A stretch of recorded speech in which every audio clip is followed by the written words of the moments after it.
سوچئے، ایک ایسا ملک جس کی بنیاد لا الہ الا اللہ پر رکھی گئی، ایک ایسی سرزمین جو کروڑوں قربانیوں کے بعد حاصل کی گئی، لیکن کیا یہ صرف ایک ملک ہے یا ایک ایسی زمین جس کی مٹی کے نیچے چھپے ہیں ایسے راز جو اگر سامنے آ جائیں تو پورے خطے کی سیاست ہل جائے؟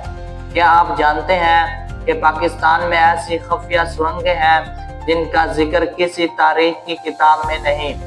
کیا آپ نے سنا ہے کہ کچھ شہروں کے نیچے پورے فوجی اڈے چھپے ہوئے ہیں؟ یا پھر وہ سچ جو قائد اعظم کی وفات کے دن کے بارے میں آپ کو آج تک نہیں بتایا گیا؟ یہ ویڈیو ہے ان رازوں کے بارے میں جو عوام سے ہمیشہ چھپائے گئے، اور آج ہم آپ کے سامنے لے کر آئیں گے وہ سب کچھ جو آپ کو کبھی نہیں بتایا گیا۔ قائد اعظم محمد علی جناح کی موت ہمیشہ سے ایک معمہ رہی ہے۔ تاریخ کہتی ہے کہ وہ ٹی بی کے مریض تھے اور خاموشی سے دنیا سے رخصت ہو گئے، لیکن ان کی آخری ایمبولینس راستے میں خراب کیوں ہوئی؟ 70 سال گزرنے کے باوجود ان کے میڈیکل ریکارڈ آج بھی کلاسیفائیڈ کیوں ہیں؟ ان کی آخری رات کی گواہوں میں سے کئی پر اسرار طور پر غائب کیوں ہو گئے؟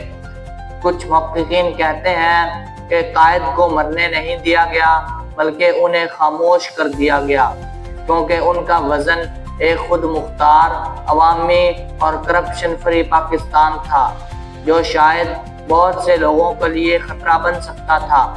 کیا آپ جانتے ہیں کہ اسلام آباد، لاہور، کوئٹہ اور پشاور کے نیچے موجود ہیں خفیہ سرنگیں؟ یہ صرف افواہیں نہیں بلکہ متعدد سابقہ فوجی اور حکومتی اہلکار ان سرنگوں کی موجودگی کی تصدیق کر چکے ہیں۔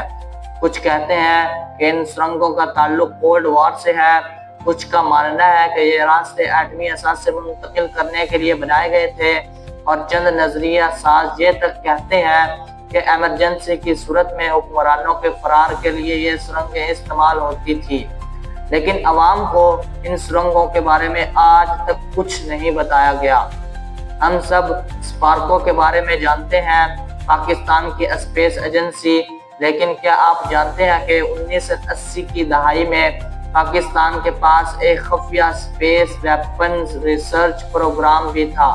ڈاکٹر عبدالقدیر خان کی نگرانی میں اسپیس بیسڈ میزائل پر بھی کام ہوا۔ کچھ رپورٹس کے مطابق پاکستان نے ایک ایسا راکٹ بنایا تھا جو دشمن کے سیٹلائٹس کو نشانہ بنا سکتا تھا۔ یہ سب کلاسیفائیڈ تھا اور آج بھی حکومت اس پر بات نہیں کرتی۔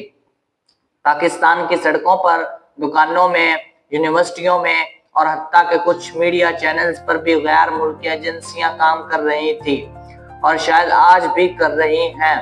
1979 میں سی آئی اے نے افغانستان کے نام پر پاکستان کے اندر 500 پلس ایجنٹس کو داخل کیا۔ بھارتی ایجنسی نے کراچی میں باقاعدہ نیٹ ورک بنایا جس کا اعتراف کلبھوشن جادیو کے کیس میں سامنے آیا۔ کئی این جی اوز کے پردے میں خفیہ ایجنسیاں پاکستان میں معلومات اکٹھی کر رہی تھیں۔ یہ باتیں میڈیا پر کم ہی دکھائی دیتی ہیں اور عوام کو ان کے پیچھے کی سچائی نہیں بتائی جاتی۔ پاکستان کا ایٹمی پروگرام صرف باہر کے دشمنوں کے لیے خطرہ نہیں تھا، اصل خطرہ ان اندرونی عناصر سے تھا جو سی آئی اے اور را کے لیے معلومات اکٹھی کر رہی تھی۔ ایٹمی سائنسدانوں کو لشکاروں کی طرح ٹی وی پر بلاتے اور ان کی حفاظت کو خطرے میں ڈالتے، اور بعض تو مکمل پروجیکٹ کو ختم کروانے کی کوشش کرتے۔ یہ راز کبھی کھل کر بیان نہیں ہوئے، لیکن ڈاکٹر عبدالقدیر خان کی نظر بندی خود ایک ثبوت ہے کہ کچھ طاقتیں نہیں چاہتی تھیں کہ پاکستان ایک ایٹمی طاقت بنے۔ پاکستان عوام کو سی پیک کے خواب دکھائے گئے، لیکن کیا آپ جانتے ہیں کہ گوادر پورٹ کا 40% حصہ چین کو 40 سال کے لیے لیز پر دے دیا گیا؟ وہاں کام کرنے والے چینی انجینئرز کو پاکستانی قوانین سے مستثنی رکھا گیا۔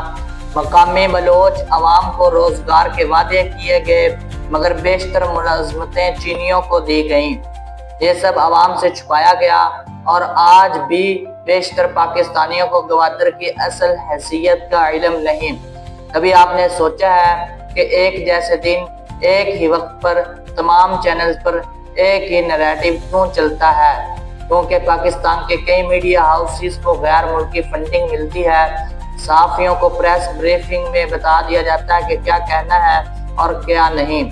ریٹنگ کی دوڑ میں اصل سچ کہیں کھو جاتا ہے۔ میڈیا کے کچھ بڑے نام دراصل صرف ماؤتھ پیس ہی ہیں کسی نہ کسی ایجنڈے کے۔ پاکستان صرف ایک ملک نہیں، یہ ایک مشن تھا، ایک خواب جو علامہ اقبال نے دیکھا اور جسے قائد اعظم نے حقیقت بنایا۔ لیکن اس خواب کو ٹکڑے ٹکڑے کرنے کے لیے اندرونی اور بیرونی دونوں دشمن سرگرم رہے۔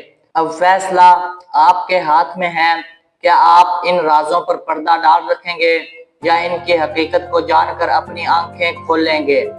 اگر آپ کو لگتا ہے کہ ایسے سچ عوام تک پہنچنے چاہیے تو یہ ویڈیو ضرور لائک کریں، دوستوں سے شیئر کریں اور ہمارے چینل کو سبسکرائب کریں تاکہ مزید ایسی ویڈیوز ہم آپ کے لیے لا سکیں۔ ملتے ہیں اگلی شاندار ویڈیو میں۔ اللہ حافظ۔